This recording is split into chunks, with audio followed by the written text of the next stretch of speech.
Hello and welcome to Tara Reads. I'm Lil, I don't have a clue what I'm doing, and this is my co-host Stevie, who has a vague clue of what they're doing, and together we're exploring every aspect we can about a different tarot card each week.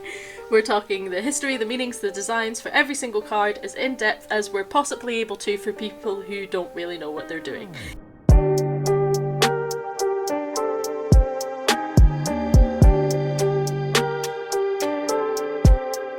I mean, to be fair, do we ever know? Do I ever know what I'm the doing? The dog erupting and barking in the background, like this chaos is. Oh God, can you hear exactly. him? This is very much the mood. I'm like, Ollie, darling, shut up. Mama's recording. So today we are doing card number 2, which is card number 1, and this numerical system is gonna mess me up until we get into the suits. So we're doing the Magician today. Cool. Can we have a quick Magician summary? We can. I was kind of expecting you to want me to do some kind of like magical like transition music. I don't know, like bloop, bloop, bloop, bloop, bloop, bloop, bloop. Insert magical transition music here. Excellent. Hopefully future me will have her stuff together and be able to do that. Excellent. Cool. Yeah, so I guess if you want a kind of, a brief sum up of the Magician card is very much this idea of promise. It is this sense of mastery. It's a step up from the Fool. You've moved from this kind of, this unstructured kind of wandering into mastery of skill, mastery of ability. Basically, someone who has gained mastery over their tools, over their sense of self, and basically come into their personal power and agency, really, is the Magician, I would say, anyway. In the Fool's journey that we've been kind of talking about the past couple of weeks, so the Fool would be the complete innocence, the birth and the ultimate potential, or the limitless potential that comes from that. And then, from what I was reading anyway, of the Magician is then the next step on the Fool's journey, which is the mastery of physical tools and that kind of stuff, compared to the High Priestess that comes next, which is the kind of more metaphysical tools. Yes. Yeah. I think. It's I think it's that, like, the High Priestess and the Magician are kind of paired in that. Yeah, they're like two sides of the same coin. Yeah, which is also weird because the Magician is also the other face of the Fool. So I think it's this constant overlapping and changing of the different aspects of the self and the psyche. Because the Magician is very much like, as you say, mastery of almost like, well, it is mastery of the physical, it is also mastery of the metaphysical as well, but as you say, the High Priest, like, it's that whole thing of like, the feminine energy is the kind of the mystical and, the kind of the magical, and the physical energy comes from the male. But then, I mean, what is gender? Like... Yeah, what is gender anyway? But, I remember doing some research for the Magician, and there was one website where it was like, it was talking about this masculine, feminine thing, and it was like, but, not in these human ways of masculine, feminine. Okay, so in the what way? The rodent ways of masculine, feminine? Like, expand on that, please. Because the human ways of masculine and feminine are all over the place anyway, and overlapping, and so, I don't really understand what that means. No, I don't either, especially given the fact you sort of argue that gender is just very much a human construct anyway. Yeah, you're like... Yeah. But... Yeah, but then maybe as a bunch of queers we're not eligible to speak on it. I don't know. Maybe this is when the straights go, what? I don't mean that, cut that out. Maybe we should get one of them straights, and we need hetero-cis normative to inform us on gender. It's fine, I've got a butterfly net, we can find one. We'll go catch one. Oh my god, that sounds like such a good day out. Can you imagine? Found one! Anyway. Found in a quiz. Yeah. Okay, so it's having the tools at your disposal to get something done. Yeah, like, I think you can see the magician as ruling kind of over certain kind of key areas. So you can see the areas of influence the magician has being, I guess, work, social life, this sense of skill, but also this idea of, like, charisma as well is very much... Like showmanship and...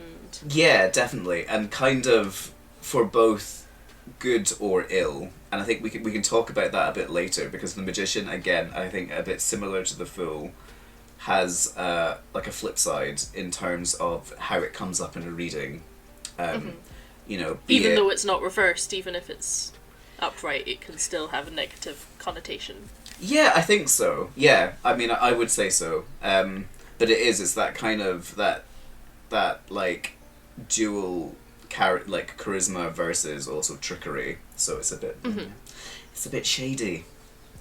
So the magician confuses me as a card. For a start, it's number 2 and it's number 1, and that annoys the living hell out of me. I cannot categorize this. Secondly, so nowadays the card seems to be called the Magician, and previously it seems to have also been called the Juggler. Is there a vague history of this card? What happened here? How did it kind of go from being like the juggler to like the magician? To very much the magician, yeah. Well, and then also there seems to be interpretations of the magician style in that there's like the magician, like a stage magician, like that trickery and all of this kind of stuff. And then like in the Rider-Waite deck, the magician has, you know, cup, pentacle, sword, wand. Yeah. Like an altar, rather, like a witch, rather than a magician as we would know in common society. The ha-ha. The ha. So I think the idea of the magician being the kind of, as you say, like the juggler, goes back to the Marseille tradition, which is what I mean. Anyway, that's what I've read. That's in my research. Anyway, that's what that says. And this time I will actually have some links to actually give you, rather than being like. I'll give you some links. I give you links, but yeah. So I can never pronounce this word. So in the Marseille tradition, the magician. Bateleur. Yeah. I did German at school. I didn't do French. And I did do French, then, and I'm like...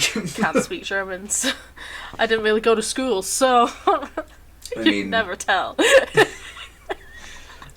So, like, yeah, Bateleur, which I think, that conjures up this idea of, like, public amusers, someone who performs tricks. It's that kind of... Again, I think you see the kind of the root of the magician having this almost fool-esque quality within that image.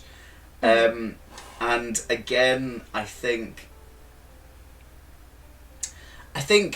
maybe this harkens back a bit to, you know how we've talked about how tarot cards in the past, in terms of how they develop, they kind of go from having almost more kind of ambiguous meanings to being slightly more positive, the newer they become. So, like, the Bateleur, I think, ties into more this idea of someone who is the trickster, someone who has the charisma, the presence, someone who is skilled in what they do, but then there's almost that kind of connotation of the sleight of hand, someone who can fool you, this idea of like the smoke and mirrors, you know, the man behind the curtain, don't look at the man behind the curtain, like that kind of idea. And then, like, it seems to be as the tarot has progressed, it moves more into this idea of someone who is, like, who has this kind of sense of mastery and skill. Like you see how in, like, the magician later on, you've got him, like, all the suits are in the card, as you've said, almost arranged on, like, that kind of altar setup. So you've got, you know, your wands, your pentacles, your swords, you know, you've got everything kind of all laid out, and it kind of moves from this idea, I think, of being this kind of trickster figure, or this charismatic figure, to more someone who has kind of physical and spiritual mastery over themselves. But I think you can still read that kind of trickster sort of figure into the magician in kind of later connotations as well. Does that make any sense? Like, yeah, it's interesting because I feel like similar to the Fool, there's such a flip in its like depiction across different times of, you know, again with the Fool it was very much jester like, whereas then when you get to Rider-Waite and the decks that came since then, there's this kind of romanticism and softness and innocence put through it, rather than the jester performer Fool aspect to it as well. Okay, what's up? No, but I do. I think you're right in that. You know, I think you're right in that sense. You can see that progression. You can see that change. What I would really like to know at some point is, when did that change start occurring? Like, I'm fully seeing it from the Rider-Waite stuff onwards. Right. I don't know. So when did the Rider-Waite deck come out? Hold on, 2 seconds. 2 seconds. Was it the 70s? 2 seconds. Yeah, I feel like it wasn't that long ago, was it? Oh wait, no. 60s. No, a lot earlier. Really? So Pamela Coleman Smith. So the Rider-Waite deck came out in 1910. And that kind of shot tarot into popularity. Right. But the Swiss deck that I have seems to be like reprinted and rebranded in the 70s, but it is based on a much earlier deck. Which I think, but I'm going to double check for next week about this because I need to do a little bit digger. But I think that the deck that it's based on is again from like the late 1800s, so only about 20-30 years between Rider-Waite and the Swiss deck. The Marseille deck, I'm guessing, I mean, that's is based much on older. an earlier one, yeah, from around the 1500s. Yeah. But again, I'm going to double check that for next week and we'll do a very quick here's timeline. when the decks came out timeline kind of thing that we can actually double check into. Oh, I could have actually, I don't know. Anyway, so up until then, so before the 1900s, it seems to be that the magician is depicted as like the juggler. And then as soon as Rider-Waite's deck is published, it's as the magician, like in a... Like, I would look at this image now and see it as, like, modern witchcraft. Like, do you know what I mean? Like, it looks like an image of an altar with a cup, pentacle, sword. Do you know what I mean? And I think so many decks draw their reference from the Rider-Waite deck that... Yes. And then you get Crowley, obviously. Who just, like... sliding in from left field and messing things up for everybody, as he did very well. I'm like, woo! Go Crowley! Go Crowley! Yeah, you because... were interesting. Yeah. But interesting. Yeah, because, like, especially... I think one of the reasons why I always equate the Rider-Waite deck to, like, the 70s is because it was in the 70s that kind of Wicca, I think, you know, started kind of really gaining force. Or it might have even been when Wicca was actually established. It seems to be around about that kind of 60s, 70s sort of time period. And, like, when you look at the Magician card, I mean, I'm not a practicing Wiccan, but Like, you've got I know that, for example, the cup is really important. The pentacle is really important. The athame, the knife or the sword, is really, really important. So you're right. It's like it encompasses all the magical tools which you have within that kind of tradition, and then also. So wait, actually, looking at that time scale, then. So Wicca came about mid-50s from my very quick Google there. Interesting. Did it gain popularity in the 70s? Is that when it kind of became more... I imagine 60s, 70s, it probably... Right. Because it came out mid-50s, give it, 10 years to get settled. Well, it would have coincided with the hippie movement and like all that kind of... and the goddess kind of worship new age. kind of. Yeah. And the Rider-Waite deck came out 1910. So I'm imagining then, because Wicca draws so much from so many different things, that perhaps the Magician card was actually an influence for Wicca and that modern witchcraft thing, rather than the other way around. Yeah, definitely. I mean, I would say so. So then the symbolism for the Magician card isn't what we would call like magic tools. It isn't like witch tools. It is the other suits of the deck. Yes, yeah. And I think then later on they've been picked up as witch tools from the suits rather than the other way around. I think so. And I think there's also probably a bit of influence from ceremonial magic traditions in there as well. But then, as we know, as you say, the suits, they come from like a time when the tarot was much more to do with like a playing card game rather than necessarily magical tools. So, I think, rods, for example, gets reinterpreted, I guess, as wands, Yeah, so it was previously like batons in French and similar majigs. Yep. All the majigs. All them majigs. So, speaking of all the different decks, should we go through some of the symbolism from the most popular decks? Yes, we can. The it crowd mean girls of the decks. Yes, let's do it. Okay, just really quickly, Rider-Waite is Regina George, right?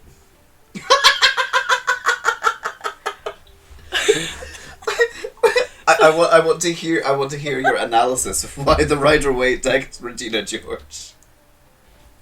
Tell me. Because 100%. Okay, Thoth is Karen. Means well, but also what the hell is going on there? Means well, but probably has had some issues in life. The Marseille deck is the other one. Damn it, what's her name? I don't know, but she's the one who's I don't know, her father is the inventor of Toastal Strudel. And she's the one who thinks we should totally stab Caesar. We should have totally stabbed Caesar. That one. And then Katie is the Swiss deck. Not really in there, but it kind of looks similar to some of them. Yes. Yes. Yeah. Yes. Oh my god. Okay, yes. now we've established that. We can go to the actual designs. So let's do this in vaguely what we think is chronological order then. So first up we have the Marseille deck. The Marseille deck, it's described as Le Batelier, so the juggler. It's a kind of similar outfit to the Fool's wearing. They've got that kind of checkered pattern going on that you see in kind of insert word here. Like the kind of like mime, not mime, but like no like Jester. That's Jester. It, yes. We did this last time. They have the kind of jester-like outfit on. They're very much shown as an entertainer. They have this huge big hat on as well. Yep. So they hold it in the left hand a wand, which is apparently meant to symbolize the primordial fire. And I'm like, how? But okay. And he shows with his right hand, so his right hand is like gesturing towards the instruments on the table. Yeah. So he has a cup, which is meant to be a symbol of the water element. But it also kind of looks like one of those cups that you put on top of the balls and move around the table. You know, when you're cupping balls, yeah? Yeah. So, along with a cup, there is a knife, which is apparently a symbol of air and of courage. Yeah. Yeah, cool. And there's also dice, which apparently symbol the stability of the earth and the power of the will. And again, I'm like, how? I understand this is maybe a cultural thing from such a different time period, but is it maybe like, I don't see those things and go, yes, of course. Those dice make me think of the stability of the earth and the power of the will. I mean, are the dice supplementing the coins in that sense? Because coins... There's definitely looks like there's coins on the table as well. Because I can understand the connection with will in the sense of... Because also the magician is very much about luck as well. Because again, that's this idea of skill. So I can understand... Yes, I think dice are more like luck, gambling... Yeah. That kind of chance... Yeah. Makes me kind of think of that. Yeah. More... So then the Swiss deck, the IJJ deck. Yeah. I'm gonna have to find a better way to refer to it because that just doesn't roll off the tongue very well. But it is really similar to the Marseille deck. So they very much look like they have a table as an entertainer. Yeah. They have the wand in their hand. They again appear to be gesturing towards the table. On the table there's a box, which I don't think the original has. There's also a cup and there's two balls. Oh no. But the cup itself almost looks like Diablo. Yes. Do you know what I mean? It looks like one of them. So it looks like a performance trick cup. Yeah. Or Diablo tool or something like that. I don't look at it and think cup. There's also no knife or sword that I can see. No, there isn't. And no coins either. No. So... and then next up we would have the Rider-Waite deck. Yeah. Which is where we have... It's just the symbolism just completely changes. Like, do you know what I mean? It totally seems to... So they appear to be in like a very ceremonial looking robe with a band around their forehead, almost like a crown. They have their... So the opposite hand up, their right hand up with the wand in it. Mm-hmm. The more phallic looking wand. This took a real turn, this podcast, and I'm really sorry. But it is, alright? Well, I mean, it does have a tip. Yeah, yeah. And on the table we have a sword, a cup, a pentacle, and a baton looking wand. Doesn't look like the one it's holding anyway. But those are the suits in the Rider-Waite deck. There's also kind of roses framing it and roses and lilies at the bottom. And I'm wondering if there's some symbolism there from the flowers, which is totally lost on me. Do you know what I mean? It's probably that sense of, again, achievement, growth. You know, it's all fecund around him. It's all like, do you know what I mean? Like, it's everything's coming up roses. I think what's interesting as well, because you've obviously got the infinity symbol above his head with that kind of figure of eight. It's like huge, and I totally forgot to say that. But and I guess as well, as above, so below, because he's pointing up with the wand, and then he's pointing to the floor with his other hand, isn't he? That's true, yeah, and he's not gesturing towards things on the table as the previous one was doing. So the next one from the Rider-Waite would be Crowley, who... You're probably better explaining this. I'll very quickly try and explain the image from a complete layman's point of view.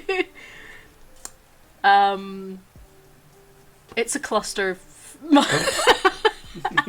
as is all of the thought. There's a lot going on. So they look almost like Hermes. Yeah. They are gesturing towards something. there is just symbols everywhere. There's like more phallic stuff going on. It's very Art Deco. Yes. Yeah. I don't really like the Thoth deck, as you can probably tell. See, that's really interesting because the Thoth deck is like my favourite. I love I'm sorry. Thoth. I'm personally offended. No, yeah, I think within the Thoth deck you have, as you say, the figure in it is very much. I see it as Hermes, which links back to Hermes I can never pronounce this. Trismegistus, who is the figure. Who is the figure within Hermeticism, and again, this your face, you made this. Ah, yes, of course, another word. But like the supreme figure of magic. Right, okay. So, and like, words. What is trying to come to me? Yeah. So essentially, he is the ultimate embodiment of magic within Hermeticism, the ultimate master of magic, and I think I've got the image here. Hold on. You have an echo of the Rider-Waite tarot, kind of in his stance, with the one hand raised, the other hand lowered. Again, it's that sense of as above, so below. So it's that equilibrium that's created through the balance of the opposites and the mastery of all the opposites. Interestingly enough, Crowley's Magician is very much about this sense of communication as well as timing. And tying it into the sense of what I guess you would call in Buddhism skillful means. So again, it's all about the sense of mastery, but it's knowing when and how to achieve that sense of mastery and that sense of balance. Okay. That's very interesting. I'm still looking at the card and thinking there's like 50 lines too many there. Is there symbolism for the lines? Because they're just. But I think the lines are kind of that sense of power or energy radiating out of the card. Because if you think about it, it's almost like he's being lifted up into the air by all the energy that's kind of. Oh, okay. Cluster fucking around it, you know. It's very that. We should probably mention here that in our research for this episode, that some of the Thoth decks come with 3 magician cards. Sometimes 2 of them are called the Magus and one of them is called the Magician. I think that's the right way around, or 2 magicians and 1 magus. I can't remember. And some people use all 3 within their deck and have them represent different aspects of the magician, and almost kind of tied into the magician and the fool. And then some people just use the one. And we wondered why this was for a little while and pondered. And I think it's that there's 78 cards in a tarot deck and it's easier to print 80, so they added 2 on, just like most decks actually come with 80 cards, because there's either jokers, or like my Rider-Waite one comes with one that says it's a Rider-Waite deck. It also comes with one that has a bunch of information about Pamela Coleman Smith, who designed the deck. So I reckon it might be something like that, like you get 2 of the rejected designs along with it. But I can totally see having it as 3 aspects of the card. But what was the other thing that you read where it was about keeping the devil away, which I thought sounded really interesting. That somebody, it was just like somebody saying that their gran had used them, where they had the deck and they would put one of the magicians facing in and one of the magicians on the other side facing in, and it was meant to keep the devil out your cards or something. Like they were both protecting it by sandwiching it in between. I think that's amazing. Men with wands. Sorry. I derail this really quickly and I'm so sorry. As you know, my tarot handbook is like my go-to, especially because it focuses specifically on the Crowley tarot. And I thought I would read something because, you know, as you say, it's, you know, the magician card has so many images around it in the card. So, the magician is surrounded by 10 tools, each of which is the magician's way of picking the appropriate tool or tools for communication that would best serve a particular context. 1. The coin represents the ability to communicate in ways that can assist finances or practical endeavours. 2. The floating cherub, the lighted lantern, represents communication with Aladdin's, it says Adadin's here, that is not correct. Aladdin's lamp inspires or evokes the genie or genius within one's communication in nature. 3. The ibis or phoenix wand in the magician's hand is symbol of being able to communicate from a philosophical, religious or spiritual base. 4. The arrow moving towards the winged eye of Horus represents direct and honest communication, which is well timed. Oh my god, there's a lot. There is a lot, right? So I'm not going to read all the rest because, like, it literally... Oh There's my god. a lot! 6 hours later. The images are quite cool in the Thoth deck. I just feel like they're just too much sometimes.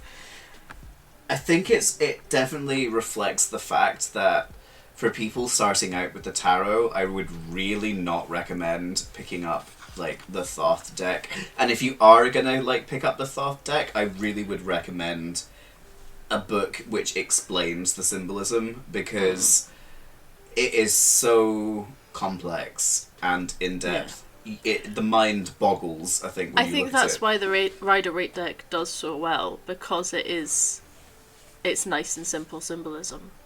Yeah. And it has an individual picture for every single card in the deck. It's not just 5 of cups, here's 5 cups. It's 5 of cups, here's an image that relates to that, which I would not know because I don't know what the 5 of cups means. Probably something to do with love and abundance. It's cups in it. I don't know. Joy! Family! Love! Cups! I wanted to show you something though. So... This won't be very helpful in a podcast. Show me!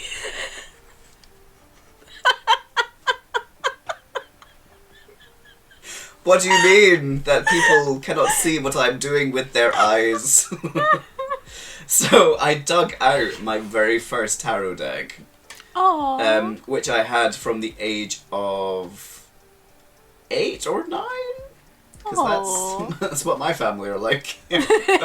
Other kids got PS1, PS2 games. I got tarot cards, and I would never look back. It's from my Dragon Tarot, and I'm really sad actually because I recently recounted my cards and I've realised there's one missing. So it's only got 77 cards in it. It's not got 78, and it actually devastates me that there's a card missing because I have no idea where it is. And this is why I really would recommend also keeping your tarot cards in a nice safe space where, you know, you don't lose them. But I really love actually the Magician in the Dragon Tarot because it encompasses like both of the ideas that the Magician has had historically, because if you look, obviously he's got all the different tools which, you know, you find in like the Rider-Waite card, but then he's also got the Magician's curtain. Like, you know, like the stage curtain.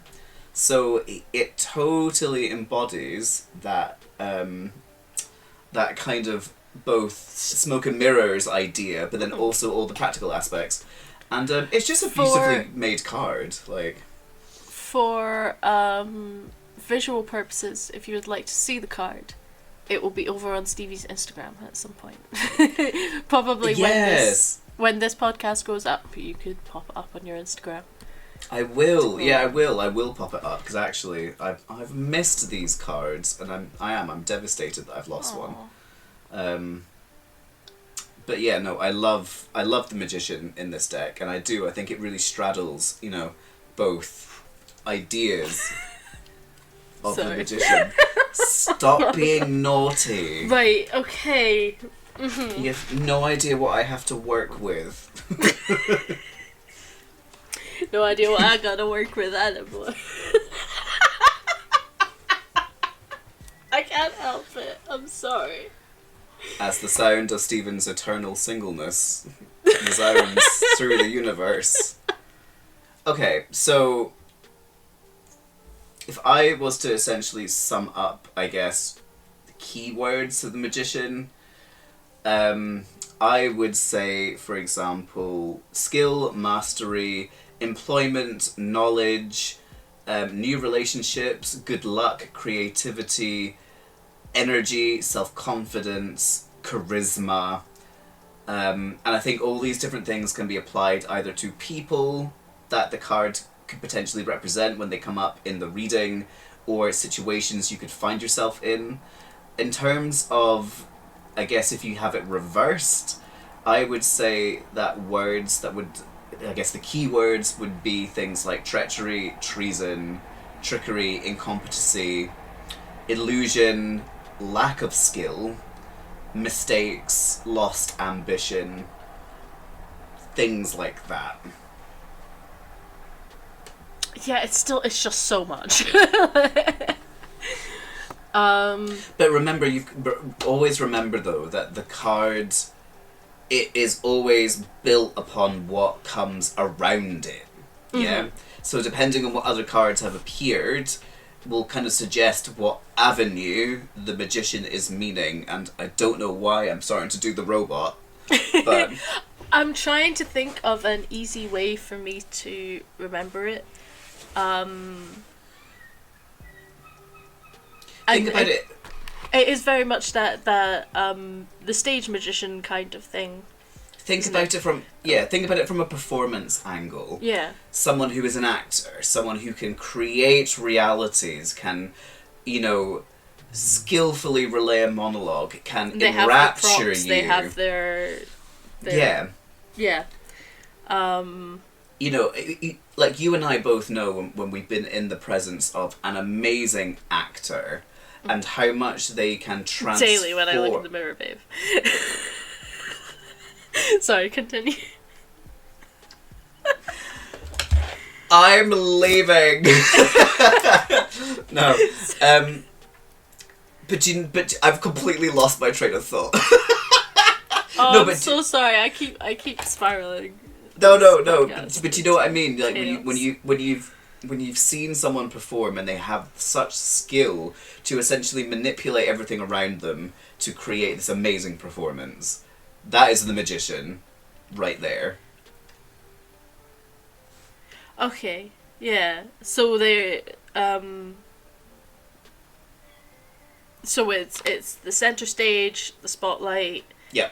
Having all of the props, tools, or magicians' tricks to wow your audience. Yeah.